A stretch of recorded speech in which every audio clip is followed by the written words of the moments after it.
in a lot of cases related to your health, it's how much do you value your performance in life? Because without, my motto is health is wealth. Without your health, you're not going to have much. That's right. Mm. And So it it's about is all value. related, Oh, Yeah. absolutely. Yeah. Absolutely. It's because we're here in this physical realm, right? Our body is really important. I mean, Yes. it is, like you said, Amos, our vehicle. So you have to nourish it. And that doesn't Yes. always mean nourishing it with food, which of course it does, but it's not always. It's also nourishing it with time for yourself, nourishing it with walks out in nature that calls to you, nourishing it with doing things that you're passionate about and that you love to do, and just taking that time to care for yourself. Yeah, Absolutely. absolutely. Absolutely. Yeah. Yes. And so I had this, so what do you think self-care or self-love is not? And I know you talked a little bit about it. And I think this whole idea of looking outward and trying to create something that looks good to someone else.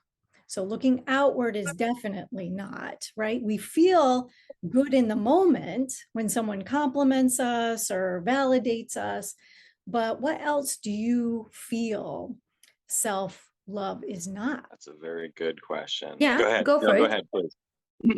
Yeah. I was thinking if you're gonna just think a moment, I can say one thing what it Mhm. is not. We have this trap of saying like, oh, like this is just who I am. Like I don't need to get any better, and that is not true. Like we can always get better, and actually, like how I see it, that our souls are here for expansion, for growth. So sometimes our own mind is creating this idea of like, I'm already what I need to be, and that is somehow a limiting belief that can be like behind the mask of self-love and self-acceptance. So we should always think, how can we grow and how can we become a more honest and loving and authentic and better version, and do that work, because otherwise there's no point of being here. So at least like laziness definitely, and like staying comfortable is not self-love, I would say. I'm going to say that self-love is non-negotiable, because I think of self-love in the two aspects of like you're in your community, and you're with your community and you love your community, but then what happens on the opposite scale when you are the last person on earth and you have to still love yourself? So I think that no matter what, it's non-negotiable. I think you have to do it. I think that's really what it is. It's non-negotiable. Yeah. Yeah. And I just want to kind of go a little further with it is not. So I think people kind of tend to go to the extreme where if they find something that they feel good about, that is looked at as self-love, self-care, then they take it to the extreme, ignoring or even avoiding what really is underneath that needs that love and that care. So for instance, I have done a number of plant medicine journeys and I love them. I think it's a great tool, such as ayahuasca, San Pedro, mushrooms. I think they're wonderful. But there is this trend that I'm seeing where people are using this, continually going to ceremonies and continually repeating this cycle of going to ceremony and doing the plant medicine and not really doing the work behind it or underneath it. They're using the ceremonies as a way to kind of avoid It's church theory Theory. repeated. And It is, and it happens in the new age movement, and it is church theory reimagined. They go once a week, they listen, they have someone else lead it, they participate, they're there, they get to socialize and enjoy the benefits, and they go somewhere so they can feel something. Everything we do in life is because of the way it makes us feel, and it's a place that they've gone and they have felt something profound that they haven't felt anywhere else. And right, that's really what it comes down to. right, It's right. the feeling. Right. And exactly. And I think I see that in gyms, you know, people with workouts going to the extreme, people going to the extreme with yoga. I've seen that. Um, and it can go the other way.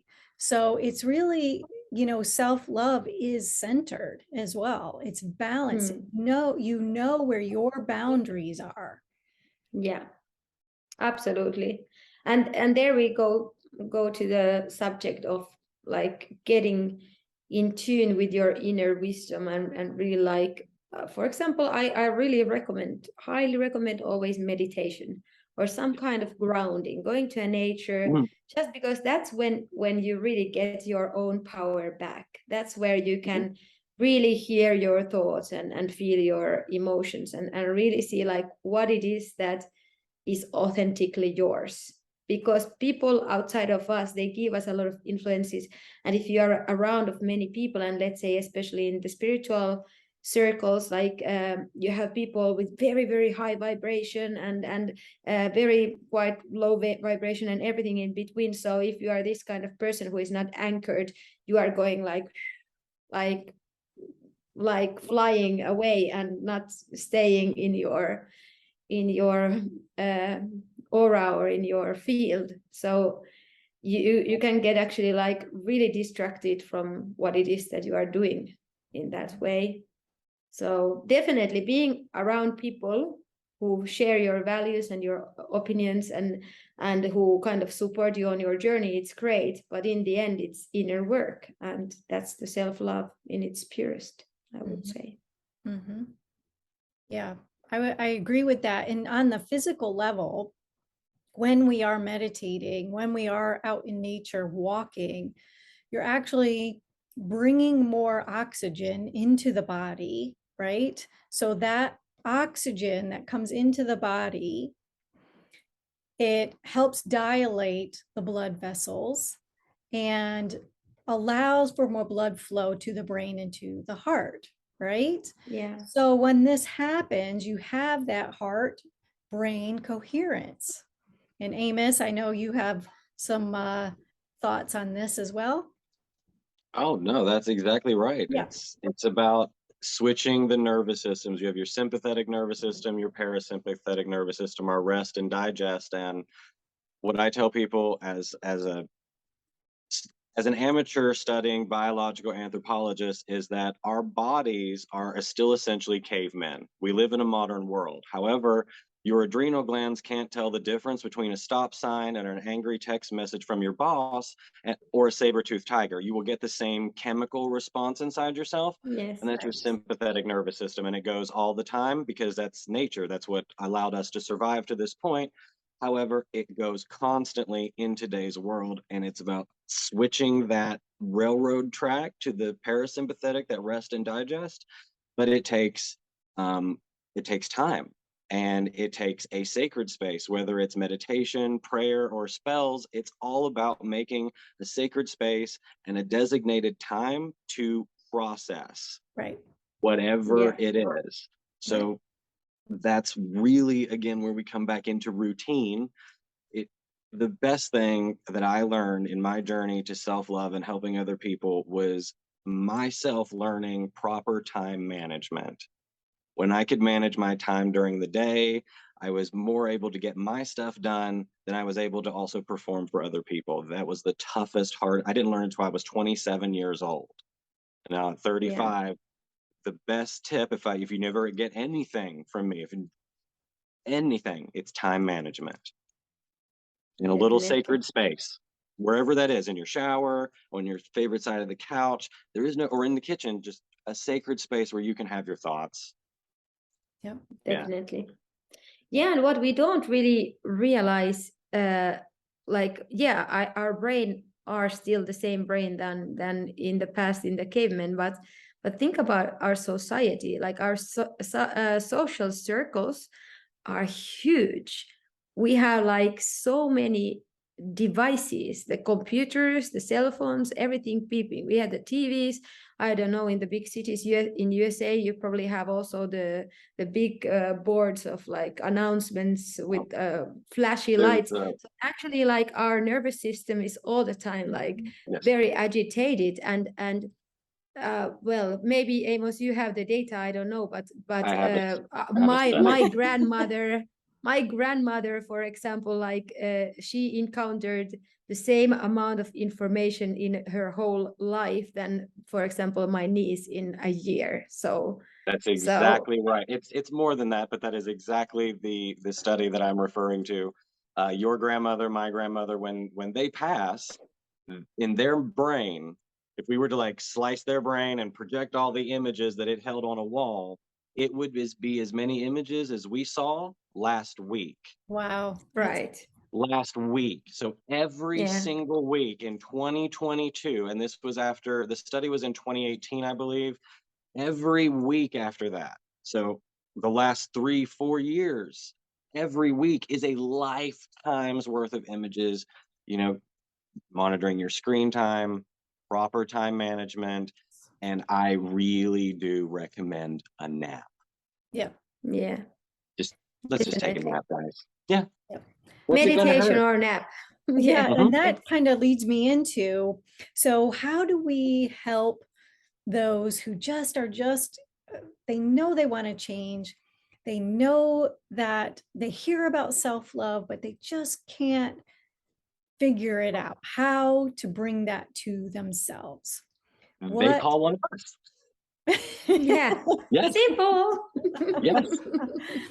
And yes, that is you know, a key point, that asking for help is Please. really When in doubt, reach out. Yes. Yeah. Yes.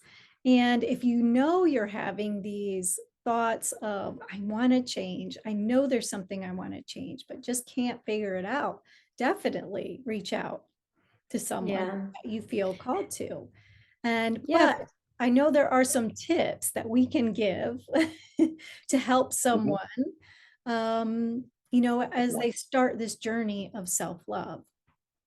My number one that helped me, and this is from my direct experience, before I got electronically savvy and organized, sticky notes, because it's very therapeutic to write what it is down in a list or whatever it is, put it somewhere, and then when it's done, you take it, you crumple up, put it in the trash, and it's so satisfying to accomplish something and to take something away.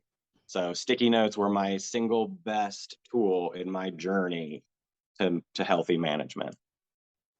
Yeah, definitely. And about the self-love, there are a lot of limiting beliefs, a lot of negative thoughts that you have been thinking over and over and over. And if you watched our last episode, we talked about this.